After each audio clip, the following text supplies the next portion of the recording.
Iran के जो supreme leader है आयतुल्ला अली खामेनेई, ये कोम एक शहर है और बड़ा पवित्र शहर माना जाता है कोम ईरान का।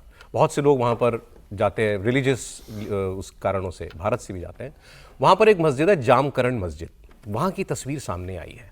अब ये बताया गया है कि आयतुल्ला इस मस्जिद में गए, इसकी इंपॉर्टेंस ये है कि वो इस मस्जिद में तभी जाते हैं जब उनको देश का कोई बहुत वाइटल, बहुत क्रूशल फैसला लेना होता है। 2025 में इजराइल पर हमले से पहले, मतलब जब रिटेलिएट ईरान ने किया था, वो करने से पहले भी वो इसी मस्जिद में गए थे। फिर यहाँ पर एक लाल झंडा जो है वो फहराया गया था। वो मतलब ऐसा माना जाता है कि एक, मुझे खबर में पढ़ा, sir I am not Islamic जानकार, कि एक शायद हिडन इमाम कुछ अल मेहदी हैं, उनको माना जाता है कि ये शायद मतलब उस स्वरूप में नहीं है, लेकिन एक इमाम है, तो वो वहाँ जाते हैं उनसे गाइडेंस लेने के लिए कौम की इस मस्जिद में। तो वहाँ उनके जाने का मतलब ये निकाला जा रहा है कि आयतुल्ला ने कोई बड़ा फैसला कर लिया है। अब वो बड़ा फैसला क्या है? बड़ा फैसला सरेंडर का है, बड़ा फैसला बातचीत के जरिए हल करने का है, या बड़ा फैसला ये है कि आर पार की लड़ाई लड़ेंगे और अगर अमेरिका ने जंग छेड़ दी तो ये एक बात हुई। अब मैं आपको दिखाता हूँ अमेरिका के विदेश मंत्री की बात।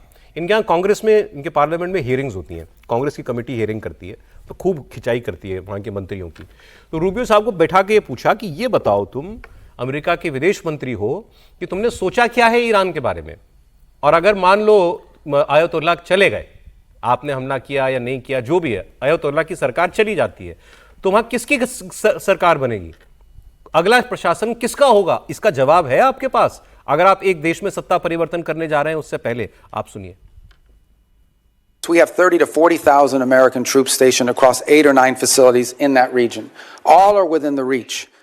Theoretically, not theoretically, in reality, all are within the reach of an array of thousands of Iranian one-way UAVs and Iranian short-term ballistic missiles, short-range ballistic missiles that threaten our troop presence.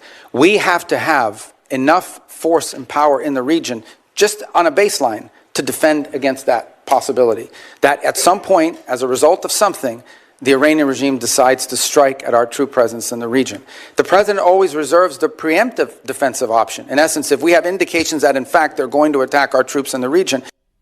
तो ये कह रहे हैं कि वो हम पे हमला करेगा, ये हमको मालूम है, और इसलिए हमने वहाँ पर इतने लोगों को जो है लगाया हुआ है, 30-40 हज़ार। और आगे उनसे सवाल के जवाब में कि आगे क्या होगा, इन्होंने कहा हमें नहीं मालूम, हमें नहीं मालूम। बड़ा कॉम्प्लेक्स सवाल है कि ईरान में खमेनी सरकार जाने के बाद किसकी सरकार आएगी, क्योंकि ये सत्ता जो है यहाँ पर ये 1979 से, मतलब लगभग 50 साल होने जा रहे हैं, 48 साल से वहाँ पर, 47 साल से ये लोग सत्ता में हैं। इसके बाद वहाँ का समाज किस और देखता है, किसको सत्ता सौंपता है, ये हम नहीं जानते।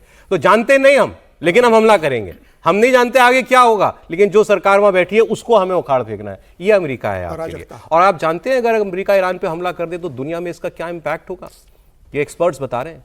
2026 में इस वक्त दुनिया की अर्थव्यवस्था जो है वो 3.2-3.3 की ग्रोथ रेट से आगे बढ़ रही है, लेकिन अगर युद्ध हुआ तो पूरी दुनिया रिसेशन में चली जाएगी।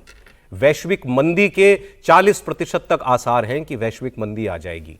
शिपिंग की लागत में भारी वृद्धि हो जाएगी, ऑयल की प्राइसेस बढ़ जाएंगी, शिपिंग का बीमा प्रीमियम आसमान छूने लगेगा, हवाई क्षेत्रों के कई हवाई क्षेत्र बंद हो जाएंगे। इसकी वजह से यूरोप एशिया के बीच हवाई यात्रा में कीमतों में बहुत ज़्यादा बढ़ोतरी हो जाएगी। कच्चे तेल के दाम अभी $70-80 प्रति बैरल चल रहे हैं, जंग छिड़ते ही ये $150 तक पहुंच सकते हैं, मतलब दुगने हो सकते हैं। और इसका असर किस पर पड़ेगा? भारत और चीन जैसे देशों के ऊपर, जो अपनी ज़रूरत का 90% तेल जो है वो आयात करते हैं, और वो पूरा इलाका जो है मिडिल ईस्ट का वो डिस्टर्ब हो जाएगा। ये होगा अगर ये जंग छिड़ जाती है, तो कोई ना चाहे कि जंग हो, वरना इसका असर हर किसी के घर में आने वाला है। ये तो बात पूरी तरीके से तय है। राहुल जी, देखिए, जहाँ तक सक्सेशन का सवाल है, रिजा पहलवी जो कि शाह के बेटे हैं, उनकी बात हो रही थी कि वो हो सकता है। दूसरा, खमेनेई के जो बेटे हैं मुज्तबा खमेनेई, उनकी बात है कि ये लोग जो है अगर ऐसा होता है तो वो सक्सेशन के अधिकार मतलब उनके होंगे। लेकिन क्या ये सच में होगा? ये देखिए, जहाँ तक शाह के बेटे का सवाल है, ये तो अमेरिका की सोच है कि वो जो है वहाँ जाएंगे और सब लोग उनका स्वागत करेंगे। ऐसा होने नहीं वाला है। ये जो जंग है ये बड़ी मुश्किल जंग होने वाली है।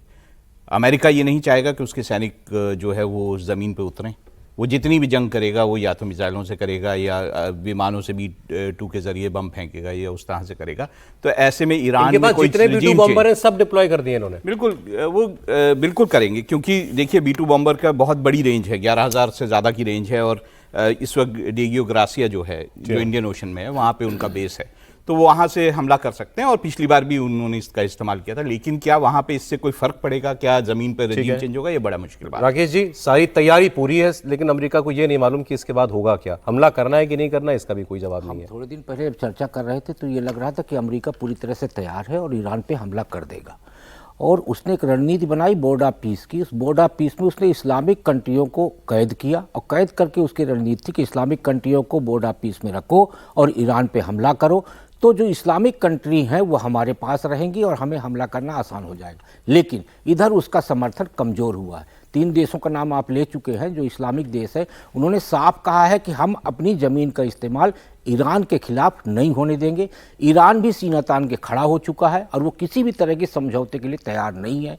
ऐसे में अमेरिका का बयान देखें कि अब वो सुलह और युद्ध दोनों तरह की स्थितियों को लेकर चल रहा है कि यदि सुलह हो जाएगी तो अच्छा होगा, नहीं हुआ सुलह तो लड़ना तो पड़ेगा ही, क्योंकि हम मैदान पे आ चुके हैं। तो मैदान में आने के बाद अमेरिका पीछे नहीं हट सकता। ऐसे में दोनों देश तो हमला करेगा। हाँ बिल्कुल, ये अभी सुलह और जंग दोनों के हालात हैं, लेकिन सुलह के लिए भी अमेरिका आगे बढ़ रहा है और ईरान भी आगे बढ़ रहा है। देखिए बाकी देशों की तरफ से समझाइश कितनी फायदेमंद होती है।